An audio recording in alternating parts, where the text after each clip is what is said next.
Now it's time to do it all over again, but this time with vowels. So we did Jonah 1:1 and 1:2 learning the letters. And by the way, you might just pause this recording right now and see if you can name all these letters starting here and going to there. By the way, this is called a sof pasuk. It's kind of like the period. But anyway, we'll get to that eventually. See if you can do the letters. Remember the vowels, the points, were added in the Middle Ages by the Masoretes, like from the 600s on. This dot on top and the dots and the squigglies in the bottom.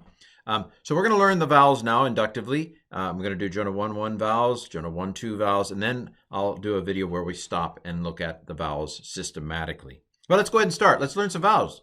So this first, like a flat line, this underscore, this line, is called a patak. And it is a normal A. Now, it's not a They don't do as American. They don't do It's an it's not a long A. This is a long A. I'll tell you what this one is in a second. It's not the shortest of A's. This is the shortest of A's right here. That is kind of the patak with this other thing next to it. More on that in a second.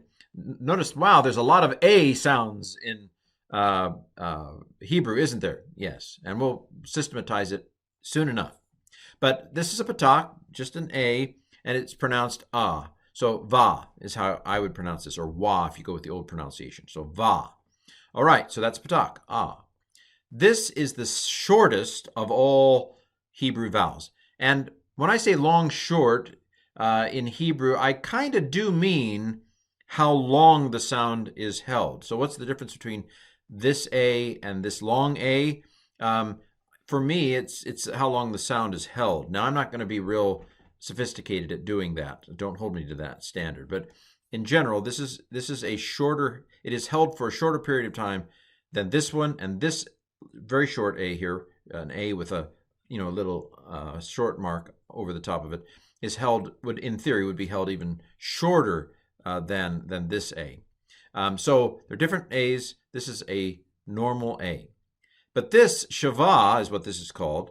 The shava is the shortest of sounds. It's just a.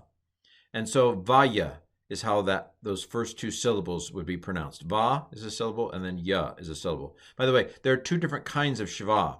There's only one kind in this verse, so that's what we're talking about here. And this is called the vocal schwa because it's pronounced. There actually is another schwa we'll talk about soon enough that's not pronounced. Why would they do that? I don't know. But anyway, this is a vocal schwa. Vaya. And then this is a Heuric. Now, if it was by itself, like here, if it was Heuric, if it was right here, it'd be pronounced I, like a normal I. Not necessarily the shortest of I's, but an I. But this is a special combo. If you go to McDonald's and I get a combo. I get a Big Mac, a fries, and a Coke. I get them all at a reduced price. It's a combo, But this is a combo too. It's a vowel combo. It's called a Heuric yod. Now, ours is not to question why. Ours is just to memorize or die. When the Heuric is with a yod, that's a special combo. I know that combo, and it's pronounced E when it has. And there actually are I's in the English language that are pronounced E. Think of the word machine.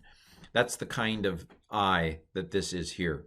But anyway, so this whole word is pronounced va, ya, he. The yod in this case, in the Heuric yod case, the yod is not pronounced like a consonant. It's a special case.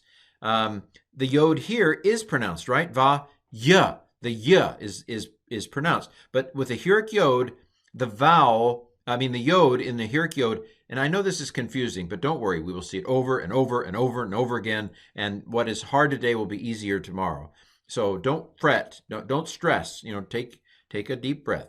But the yod in this special situation, this special news, in this special situation, the yod is kind of piggybacking that vowel. And so let me tell you a story. The Masoretes in the 600s on, they thought we need to help people know what the vowels were here. The ancient Hebrews knew what the vowels were, right? They knew the language. They didn't have to have the vowels in the same way that modern Jews don't need the vowels because they know how to read it. But the Masoretes came up with a system for the vowels. Here's the story. Long time ago, in ancient Israel, they were starting to develop a system. And so you have these special situations where basically 2 or 3 letters were beginning to hint, there's a vowel here. There are actually 3 of those in this verse. The yod, in some circumstances, was beginning to hint, there's a vowel here. This hey here is beginning to hint, there's a vowel here. This vav with this dot on top is beginning to hint, there's a vowel here. So those are called mothers of reading, matres lectionis in Latin, mothers of reading. These 3 consonants, I'm not remembering any others, but definitely these 3 consonants, the yod, the hey, and the vav, in some circumstances in ancient Hebrew were beginning to hint, there's a vowel here. Now, because they were only beginning, remember, languages aren't usually invented. You don't have a committee get together and invent a language, And so it wasn't always consistent. There are places where the vav isn't there, and it's just the holum. In fact, there's one right here, right? See here at the very end, you've got that dot above that will tell you what it is in a second. It could have been written with a vav under it, but it isn't. And so Hebrew is going to drive some of you nuts. But Hebrew was not consistent. We would say maybe that this is defective. It's not really defective. In fact, I wouldn't normally expect it to be there. Don't worry about it. But so sometimes you had the piggyback, helper. Sometimes you didn't. But in some cases, not in every case, but in some cases, certain letters like this yod were in ancient Hebrew beginning to hint there's a vowel here. This is not very important. As long as you can pronounce it, you're fine. You don't need to know the history of the language. So Heuric yod is a special vowel combination. Again, don't worry. I will repeat this over and over and over again. And so we're just learning it, seeing it for the first time. We're getting to know vowels, getting to know all about them. Anyway, so we have patak, we have a vocal shva, and we have a Heuric yod, vayehi. Or if you want to go with the old pronunciation, wayehi. All right, next word. This is another, what is it? What is it? Can you remember? It's a shva, another vocal shva. And so this is pronounced duh. And then this is a bet, but because it doesn't have the dot in it, because it doesn't have the dagesh in it, it's pronounced like a V. And we have, what's that letter again? It's a patak. So we have davar. Vayehi davar. All right? Which means, and the word came. By the way, notice that Hebrew, you don't need to know this yet, but we're learning it inductively. Hebrew tended to put the verb first, and then the subject. So this is verb subject. That's the opposite of the way we normally do it in English. And it often began with an and. We're going to learn that vowel in the front is an and. Okay, don't be confused. Sorry if I'm overloading you. All of that is extra information. You don't need to know. What do you need to know in this video? You need to know patak, shava, Heuric yod. Shava, patak. Okay. This is the name of God, which is pronounced Yahweh or Yahweh in the older pronunciation. These vowels don't match what I just said, right? Yah, that's not an A. Yahweh, Yahweh, that's not an A sound. I told you that's a long A. I'll go ahead and tell you what that is now. The long A is called a kamatz. So the kamatz is the long A, the patak is the medium A, and then this one here is the shortest of A's. And then, of course, if all the sounds sucked out of it, it's just the shva. But this is these vowels go with the word Adonai, which means Lord. The Masoretes did not say Yahweh. And I feel like I can say it because Isaiah said it, I believe. It was in between the Old and the New Testaments that they stopped saying it. So this is the word of the Lord, is how this davar Adonai, if you want to go with the reverential way of saying it, or davar Yahweh. Vayehi davar Yahweh. So this, what is this? 3 dots, lots of dots. So this is an E. This is called a sagol. Not Sigourney Weaver, but a sagol.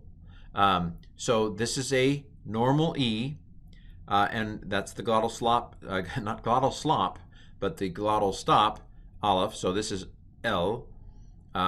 So is how it's pronounced. L. So Vayehi davar Adonai El Yonah.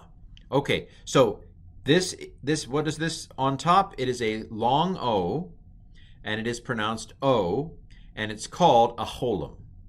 Okay, so if Heuric Yod is a special vowel combination E, then holum vav, this is called a holum vav, is a special combination O, and it's pronounced O. So this is Yonah.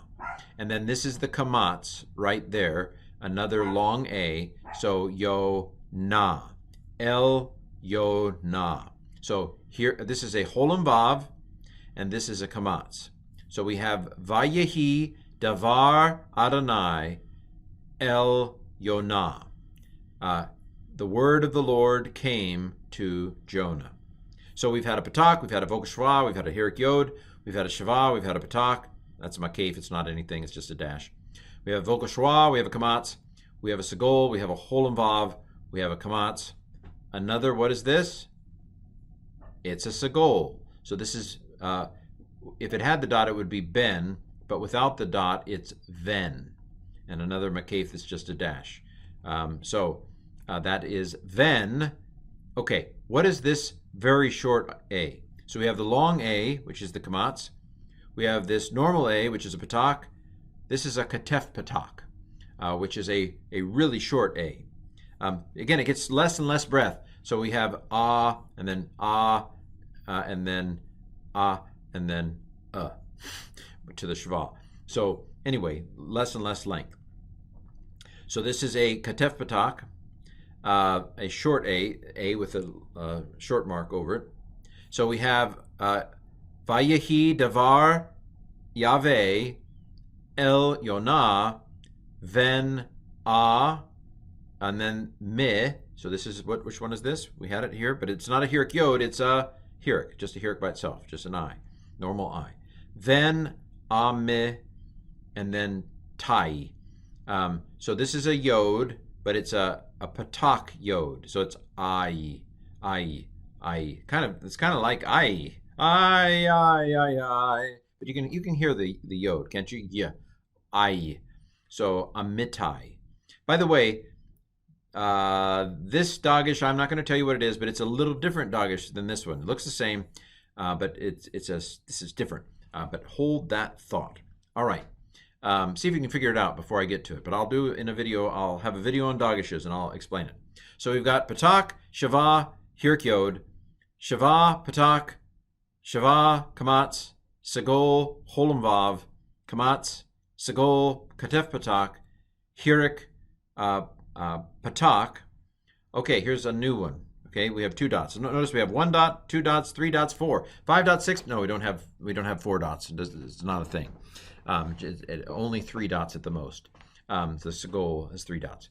But the 2 dots is a sound. It's called a sere, tsere, and it's pronounced a. So this is lay. The aleph kind of goes away, kind of disappears in the sound here. It's called a quiescent aleph. You don't need to know that, I guess, yet. But this is lay, more. And that's a holum again. But it's not a holum vav because there's no vav there. It's just a holum. It's a long O still. Just even though the vav's not there to piggyback on it, it's still a holum. Okay, still a long O. So again, what are all the vowels in Jonah 1:1? Patak, vocal shva, Heuric Yod. Shava, patak, shava, kamatz, sagol, holum vav.